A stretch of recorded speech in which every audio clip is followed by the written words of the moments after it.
Well, as you know, the theme of this conference is that spirit of that we different speakers from different faith background presented their perspective, their experience and all that. Well, as a Hindu, I would like to say, quote one thing, यद छिपाना जानता तो जग मुझे नेता समझता. In case, if I would be a political leader who could hide his feelings for any political reasons, it would have been different. I'm going to bring the facts about persecution of Hindus. As you know, Hinduism is the most ancient religion on earth, which has been practiced by people, and still it is being practiced about 1 billion people around the world. India has been the seat or the center of Hinduism. The culture, recently they have found with the Oceanic Survey of India in 2001, 2 cities in the Gulf of Khambat, about few miles from the shore of Dwarika, and they found the artifacts, the potteries and all that. That is, all those things have been dated about 12,000 years old. When there was so far, we have not heard any from archaeological surveys that there was any city was existing that long back. One thing about, we have the basic Hindu scriptures, they are called Ved Samhita. Ved means knowledge, as the scientific knowledge, technological knowledge, all those things can be used and benefited by anyone, regardless of your religion, regardless of nationality. In the same way, the knowledge, the Vedas, the city that was meant for all the human beings. Hindu religion is the unique religion in the sense that there is no founder. It has evolved in passage of time. And the language of our scriptures is the Sanskrit that belongs to the Indo-European. From the same family you will find Greek and Latin. There are certain things about the tenets of Hindu religion. I will just pass it. There is a constraint of time. What is persecution? To harass, ill-treat, or punish persistently in manner designed to injure, annoy, humiliate, or subjugate people because of their religion, race, gender, political belief, or sexual orientation. In short, to harm constantly others with words or actions based upon differences. I will give a little bit. The demography of India, 2011 census. Hindu, 74.33%, Muslim, 14.20%, Christian, 5.84%, Sikh, 1.86%, and other 3.27%. Total population is 1,000,189 millions. India is the world's most ethnically diverse nation with 2,500 distinct people groups. Social foundation. In Vedic period, society was based on the Varna.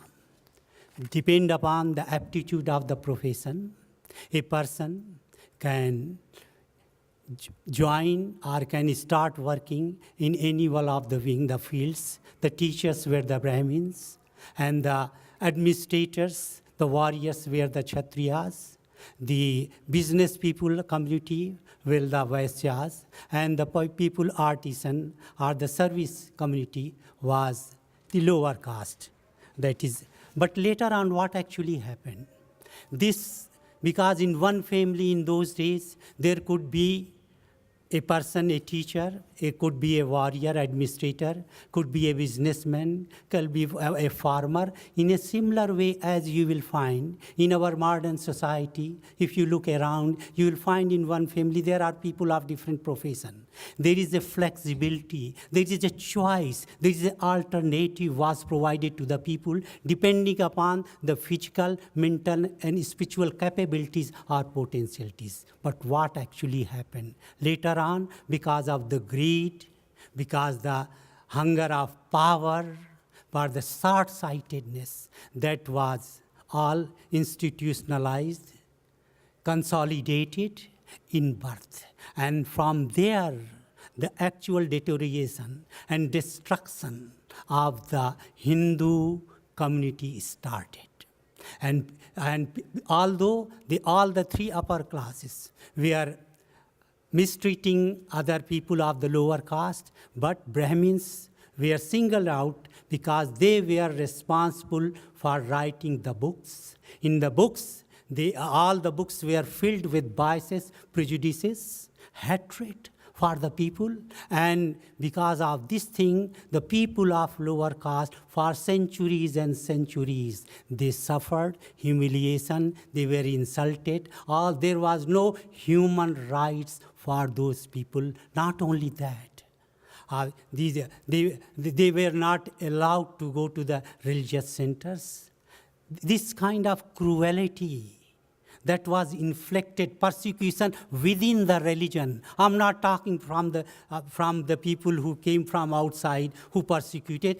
Within the religion, this kind of treatment, the worst treatment, which was given to inflicted the injuries upon the own Hindu community, created enormous social problems and evils. And that went on. Now, there is the advent of invasion. You know the history all about. I will just only pick up a couple of dates. From the Muhammad bin Qasim in the 8th century, he conquered the Sindh, and the temple was all destroyed. All the people were who opposed him, they were killed. The women and the children were enslaved. Muhammad Ghaznavi, 1026 AD, famous. He killed 50,000 infidels. Killing was based upon religious fanaticism and greed. I'm quoting from Wikipedia, Mahmud of Ghazni. Then Mahmud of Ghor. He's in 1192.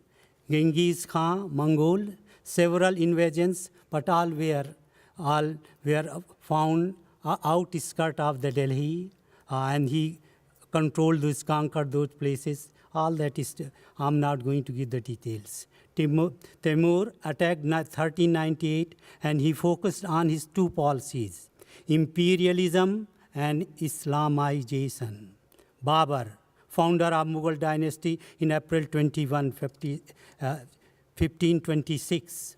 And in his Baburnama, you will find the description how in the Panipat battle, the people who were there killed, the temples, the Humayun, they were killed. The Ayodhya Babur Masjid, where there was a temple, I'm quoting from the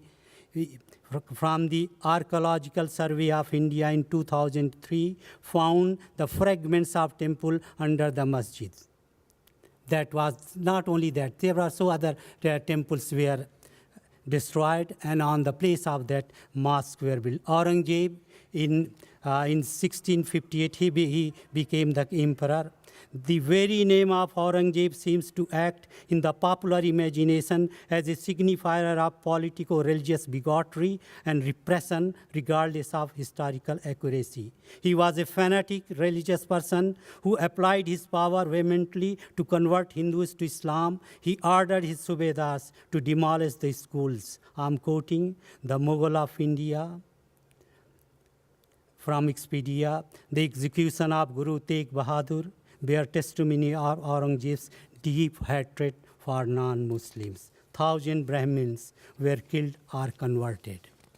It goes on, the story. And then the Nadir Shah, March 1739, he sacked the city of Delhi. He ordered for Qatl-e-Aam, mercilessly killed to all people. Houses were burned, shops were looted, Persian troops raped women and slaughtered the people. 30,000 people within 4 hours in Delhi were killed. Hardly you will find this kind of cruelty anywhere in the world. This I'm quoting, it is all historical facts, I'm quoting from the books. It is not imaginary thing. Then there comes the British Christianity. Conversion is a kind of subtle persecution. It is based upon the superiority of one religion on another. Saint Thomas, he came in 8th century, he was well received, there was no problem. And later on, you will find some of the Christian scholars like Max Muller, Annie Besant, Mary Baker Eddy, all believed Hindu principles, ekam sad vipra bahuda vatanti. Truth is one, but the interpretation are different. This went on, this thing, and then came the, after conversion, the Reform movement. There was some Brahma Samaj, Prarthana Samaj, Arya Samaj, Ramakrishna, and other people, all they brought the movement there to the caste, to get rid of the caste, get rid of this untouchability, and they treat the people nicely. And then after participation, after independence, reservation quota was fixed to uplift. The education quota is there in the parliament, in the assemblies, in the engineering, medical, every college, roughly about 50% quota is there for the people from low caste who can get good education and can do good. And there is now ethnic cleansing in Kashmir. During 89 and 90, jihad was made a big slogan by fundamentalist Muslims. Since March 1990, between 5 million to 7 million native Hindu Pandits migrated outside Kashmir and became refugees in their own majority Hindu nation. Where in the world in history you can find the majority religion of a people are living in the same country as a refugee, but it happened there in all that. There, now I will come to the neighboring stations, the last one. There has been conversion is a big problem that has created, and there has been animosity. People, especially with the Christians, they have been converting. Some of the places, Meghalaya, Manipur, Tripura, who were the majority Hindus, now 2011, census is telling that it is all have been reduced. The same thing problem in having Pakistan, in Bangladesh, in Sri Lanka. Now, I will just conclude these things with history, what we have learned, we have heard about all that thing. We learned one thing, that, well, if we start treating others based on this kind of differences of religion or other things, definitely we cannot think of peace on earth. Hinduism is based upon the non-violence. We respect all religions. We think that these are the ways. We believe in Seva Parmo Dharma. Service is the supreme religion on earth. We have to treat, and with that, I would like to see that Hindus is still surviving and going on with that faith and trying to become friend and friendly, love, respect for each and every. Thank you very much.